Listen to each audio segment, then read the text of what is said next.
In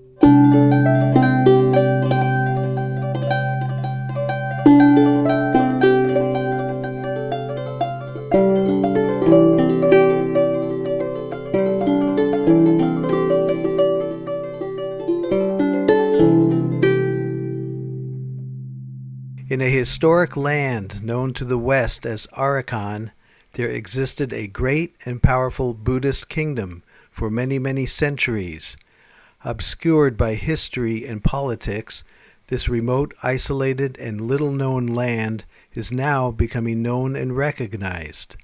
The legacy of Arakan is still very much alive, and the Buddhists of Arakan are proud of their unique culture. However, they are in great danger as encroaching Islamic forces are trying to annihilate them and all other non-Muslims and destroy the deeply rooted indigenous Buddhist culture and even Buddhism itself. The Arakanese in their own homeland for centuries have had to fight off and repel countless attempts by Muslims to destroy them. For 1400 years, Muslim armies have annihilated every Buddhist culture they encountered in massive genocides from the formerly Buddhist lands of ancient Persia, Afghanistan, Pakistan, Central Asia, and India. 500 years ago, the Muslim genocidal conquest reached the borders of the Buddhist kingdom of Arakan. Muslim armies tried and failed many times to conquer the Arakanese. If ever the Muslims succeed, this unique culture of the world would be gone forever in a massive genocidal ethnic cleansing. A magnificent royal city called Mya'u was the capital of the last dynasty of the powerful and prosperous Buddhist kingdom of Arakan from 1433 until 1784. 1784 marks the end of the Arakan Empire by the invasion and conquest of the Burmese kingdom of Ava. In 1826, the British annexed Arakan, incorporating it into the British Indian Empire. During World War II, Arakan was the scene of horrific fighting as British and American troops fought ferocious battles to drive the Japanese out. Arakan, as part of the new country of Burma, achieved independence in 1948. The ancient royal capital, Mya'u, with its many Buddhist temples and structures spread over a very large area, constitute one of the largest ruined Buddhist cities in the world and is the heart of the Rakhine Buddhist identity. Portuguese, Dutch, and British writers complimented Mya'u as a city comparable and even greater at that time than Amsterdam, London, and Venice.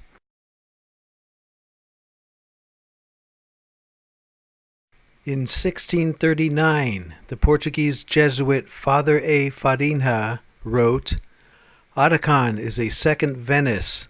Its streets are rivers, its gardens valleys, its ramparts mountains.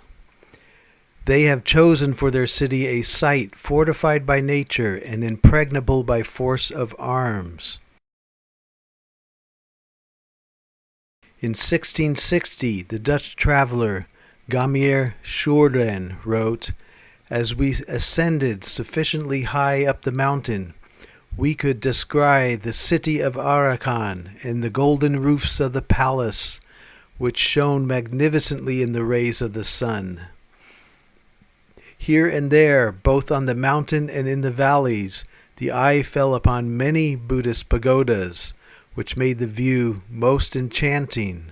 Indeed, it would be difficult to imagine a more entrancing landscape." For centuries, Arakan was the strongest kingdom in the Bay of Bengal area and beyond. It ruled over vast areas including Chittagong in present-day Bangladesh, which itself has a history of close to 2,000 years of Vedic, Hindu, and Buddhist empires. The most influential foreign power for the Kingdom of Arakan was undoubtedly the Portuguese, who were the first Western powers to navigate, explore, and trade in faraway Asia. The Portuguese and Arakanese formed a powerful alliance. The Portuguese had the best and fastest ships, the most advanced weaponry of the time, and the best navigation skills in the world at that time, and the Arakanese gained greatly from their alliance. There were several thousand Portuguese living in the royal city Mia'u, also in the Portuguese town of Dianga, close to Chittagong. From the 15 to 1700s, Mia'u was at its highest and most prosperous period, and was a highly developed world city. The design and layout of Mia'u and its architecture, temples, sculptures were as great or even greater than other grand cities of Asia and Europe, such as Pagan, Angkor Wat, Ayutthaya, Prambanan, Lisbon, Venice, Amsterdam, and London. Mia'u had complex defense systems, utilizing the natural hills, streams, and rivers, while incorporating moats, earthen ramparts, walls, and forts to protect the central city and palace.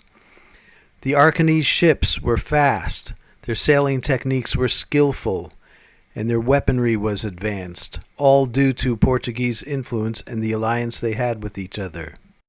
Being a port city, Mia'u hosted many different people of many faiths: Buddhist from Ceylon, Siam, Cambodia, and the Burmese kingdoms of Toungoo and Pegu; Hindus from the Indian ports of Musalipatam and Nagapatam, the Maldive Islands, and Champa; Christians of Portugal, Holland, France, and Great Britain; and Muslims from Persia, Aceh, Bengal, and Malacca, all who came and went with an astonishing assortment of goods to trade, bargain, buy, and sell.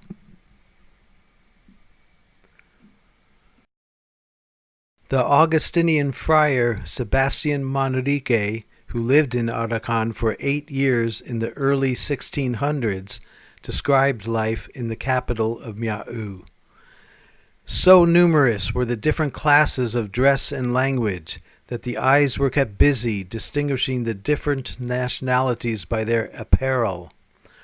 All these foreigners formed streets of shops filled with a great variety of such articles as are produced by the earth: diamonds, rubies, sapphires, emeralds, topazes, gold and silver in plates and bars, copper, amber, musk, incense, camphor, indigo, borax, quicksilver, saltpeter, pepper, cinnamon, ginger, cardamoms, nutmeg, mace, and cloves. Many cloths of the finest cotton and much rich silk were on view, with ebony, ivory, and porcelain. In spite of the great crowds, there was no confusion, but many dances and other entertainments were going on in the midst of them, and the whole scene was most festive. The number of people going to and fro along the canals in every kind of boat was no less. Arakan is littered with an astonishing amount of ancient Buddhist relics, ruins, artifacts, and temples. There are ancient Buddhist artifacts in rice fields, forests, and villages, poking out of the thick foliage. Anytime someone digs a hole there is a good chance that they will find an ancient statue, relic, or foundation stones of a centuries-old structure. There are amazing spiraling tunnels under some of the biggest temples of Mia'u, with astonishingly detailed and painted stone carvings depicting so many figurines, from earthy common people and animals to mythological and celestial beings. One can walk in concentric circles around and around, reaching a central shrine in the middle. These are very unique to Arakan. One does not see this technique of temple building, nor these stylings of all the carved figurines, animals, and celestial deities in surrounding areas. These are indeed cultural treasures of the world.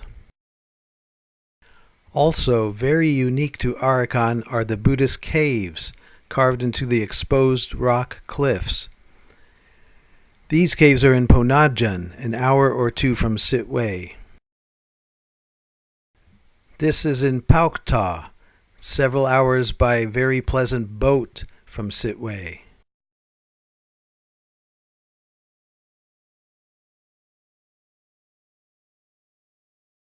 This is in southern Rakhine State, near the very pleasant town of Chaukpu. Notice the fascinating figures that are prominent in the folk and mythological lore of the Arakanese.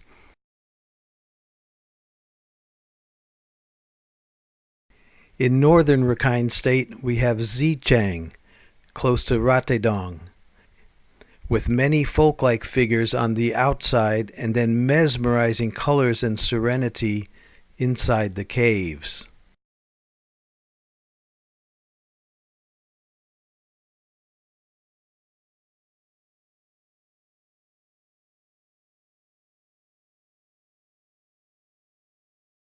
The most magnificent Buddhist caves of Arakan are here in Gudong, also very close to the town of Ratedong in northern Rakhine State.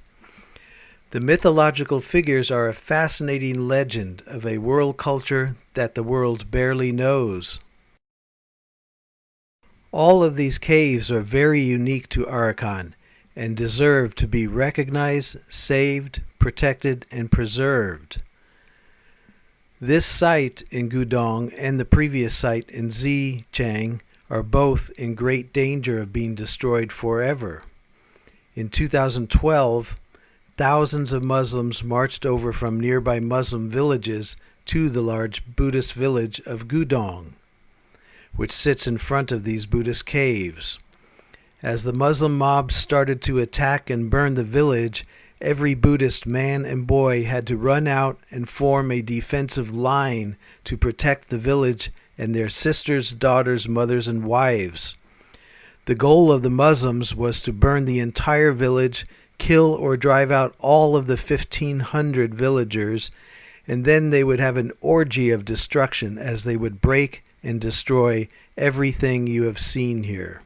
The Muslims believe they have the divine right to completely destroy all statues and figures because the Quran tells them to. The Buddhists held the line and prevented the Muslims from achieving their goal. However, 11 men and boys were killed as they defended their village, their women and kids. The legacy of Arakan lives on. These are the descendants of those who built the magnificent structures behind them. This land is the one and only homeland of the Rakhine Buddhists. The men play sports, the women talk at the wells, and life is simple, or it could be, if not for the dangers from an alien culture who wants to exterminate all of these people and take the land from them. The year is full of Buddhist festivals. This is downtown Sitwe, the capital of Rakhine State. The city is more like a large town with a population of 100,000, dense with Buddhist pagodas, temples, and monasteries. This street and many parts of Sitwe were set on fire in June 2012 by the Bengali Muslims, and the Muslims will attack, burn, and kill again and again as they have in the past and as they will in the future. The people who are this living legacy of the kingdom of Arakan deserve to be known and protected, and their culture can be recognized and preserved as a unique world culture, and those who want to destroy it must be stopped. Currently, much of the world has maligned these indigenous people, buying into the false and manipulative media, which has fooled so many. Truth will ultimately prevail, and this ancestral and cultural homeland of the Rakhine Buddhists can be peaceful and prosperous once again.